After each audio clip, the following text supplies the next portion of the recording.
13 years ago, Peter Pan offered me a job in China. Yes, you heard that right, Peter Pan. Chinese people usually adopt Western names for their interactions with foreigners. Likewise, foreigners in China need a Chinese name that locals can read and write in their own characters. Mine is Xiaoxi. Okay, so we know that now, but back then, I had no idea. So of course, I was feeling a bit suspicious when Peter Pan offered me a job in China. Come on, imagine a Disney character offering you a job? If at least it was Donald Duck. Anyways, I took the offer. I came to China, and that decision changed my life. I'm Gabriel Morell, and this is my story.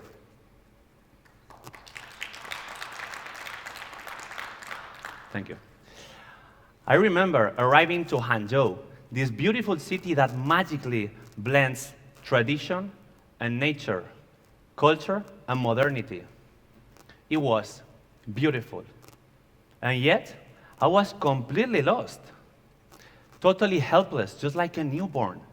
I couldn't speak, I couldn't read, I couldn't understand anything. I couldn't even eat.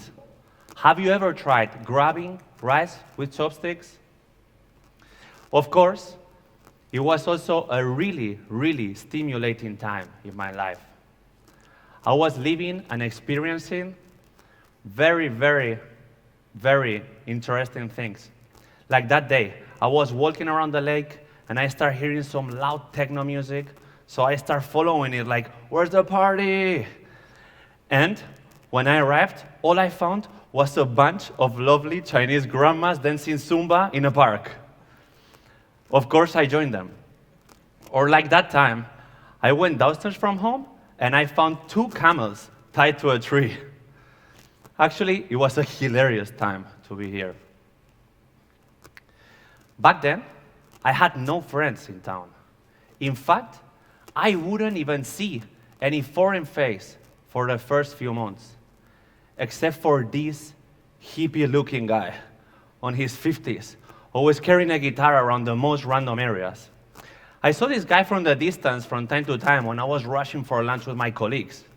And every time we saw each other, we waved at each other really enthusiastically, like a castaway to a helicopter.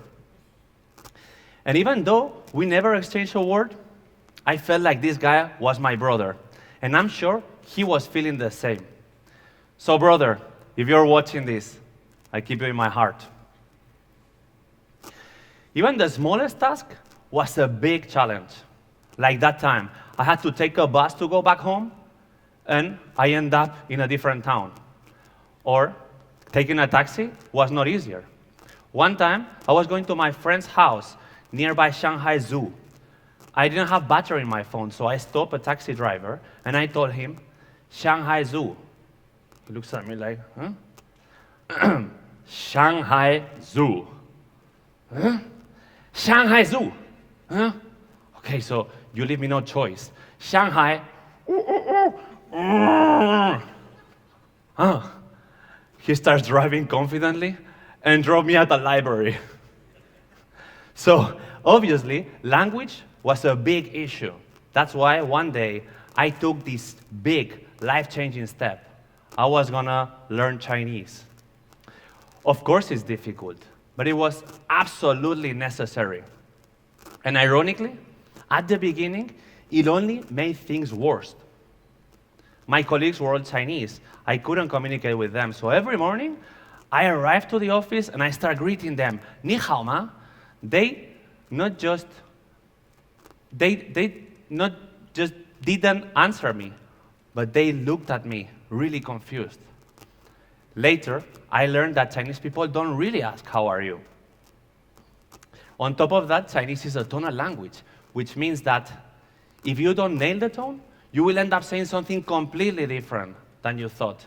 And sometimes, you will even say something wildly inappropriate. And trust me, that's embarrassing. Learning a new language is not just about learning a bunch of new words and tones and characters. It's also about learning a new way of thinking and interacting. with other people. So, my life was just like a video game, a difficult one. I was feeling like Super Mario. Every day was an adventure full of challenges. That was exhausting. Until one day, I realized about something. And it's that all those difficulties came from my own ignorance. Yeah, that sounds so obvious now, but back then, it hit me like a revelation. So after that, I started feeling less frustration and way more excitement about everything I was learning and experiencing. All those challenges became stepping stones that helped me build a deeper connection with China, one lesson at a time. And that was the most fascinating time of my life. Fast forward to today. It's been 13 years already, and China feels like home now.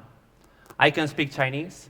I have a wonderful Chinese wife and daughter. Soon we will have a second child. I have Chinese in-laws, uncles, aunts, cousins, nephews, 2 grandmas, and I have very good friends here. And I was lucky to experience how incredibly nice and friendly Chinese people is. And also, I was lucky to experience how incredibly fast this country has been developing in the last few years. When I was a kid, teachers spoke about China like a sleeping giant. Today, this giant is wide awake and is shaping our lives more than we could ever imagine. And yet, there remains barriers. And I'm not talking about language barriers. It's the cultural Great Wall. For the last few years, I made it my own personal mission to overcome this wall. And now, it became my comfort zone. It even became my job. I helped some of the biggest brands in the world navigate this cultural gap. And now, I specialize in Chinese tourism. China has given me so much, and today, I want to give something back. So today, I bring you the key to unlock some of the main mysteries of this fascinating culture. Of course, we're going to be talking in general terms because this is such a big and diverse country. And the stage I choose for that is a Chinese dining table. Because yes, food is essential in every culture, but even more in China. As I said before, they don't ask, how are you? Instead, they ask, have you eaten? Which seems far more important, right? A Chinese dining table is not just a place for eating. It's a social stage where families bond, friendships born, and business deals are sealed. Chinese people's behavior at the table express some of their core values, traditions, and protocols, and also reflects how they behave in other areas of their life. For a curious observer, or for a casual observer, watching a Chinese dinner can be interesting and fun to watch. But for the experienced observer, it's an open book. Even the smallest detail can hide a deep cultural meaning. So let's take our seats. The feast is ready. In restaurants, Chinese group dinners usually happen in private rooms, bringing this cozy, intimate vibe.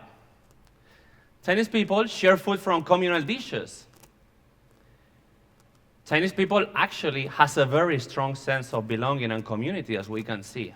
In fact, generally, they are patriotic and share a deep love, respect, and admiration for their own country. The table is round, and its rotating center makes it easier to reach the food. Don't rush to take your seat. There's an order.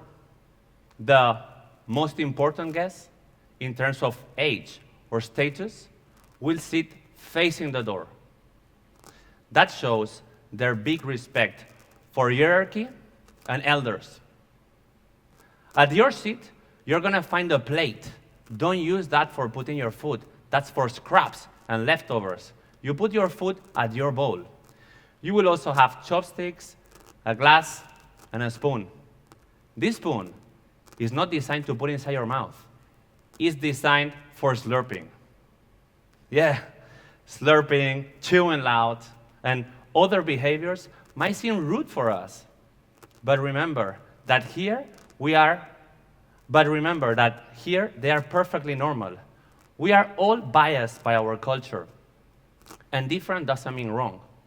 And with that being said, if you ever want to skip your protocols, take this chance. Slurp, chew loud, have fun. No one's gonna judge you. Just don't overdo it. The Chinese table is a total feast for the eyes. Dishes are abundant, colorful, and vibrant, which reflects a strong regard for presentation, as well as an extreme hospitality and generosity.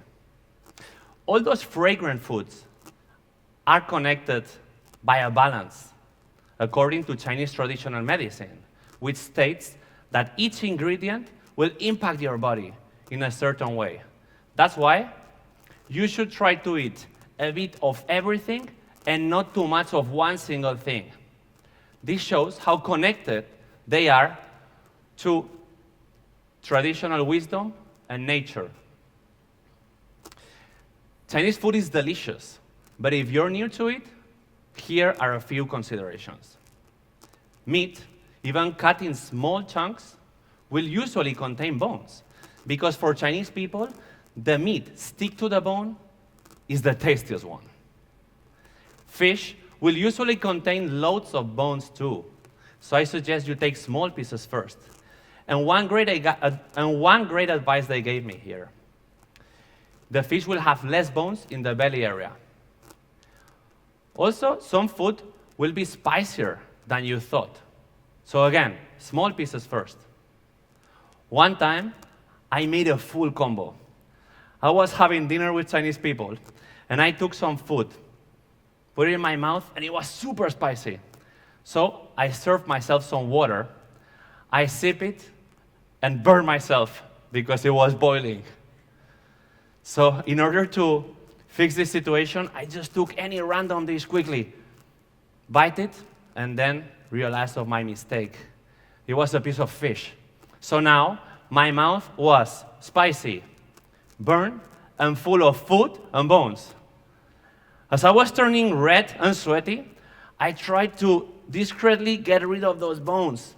But everyone at the table started intensively looking at me and asking me, "Are you okay? Are you okay?" So finally I had to go to the toilet and fix it there. So, yes, be careful. Also, because sometimes food will not be what you thought. Like the first time I saw a bakery in China, and after months of only eating Chinese food, I got the chance to buy this mouth-watering, yummy-looking chocolate croissant. I took a big bite, and only then realized it was not chocolate. It was red bean paste. Or when my friend was super thirsty, went to buy a water, took a big sip, and then realized it was not exactly water. It was the strongest and cheapest Chinese liquor money can buy. So yeah, enjoy, but be cautious. Going back to liquor, in China, drinking with your boss, with your potential business partner, or with your father-in-law to-be is an important bonding ritual. Toasting with someone shows respect and appreciation. And you should do it at least with the boss, the host, and the people that previously toasted with you. When toasting, always try to put your glass lower than theirs. This will convey humility from your behalf. And probably they will do the same. Oh, and if you hear "kanpei," this means bottom up, so good luck. And if you don't want to drink, just say you're taking medicines. After these years in China, what I learned is that beyond that great wall of language and culture beats the same human heart in all of us. Cultural differences don't divide us, they unite us, building bridges for deeper connection and pushing us forward in our own Silk Road. And the deepest connections happen when we open not just doors, but minds. Thank you. 谢谢大家。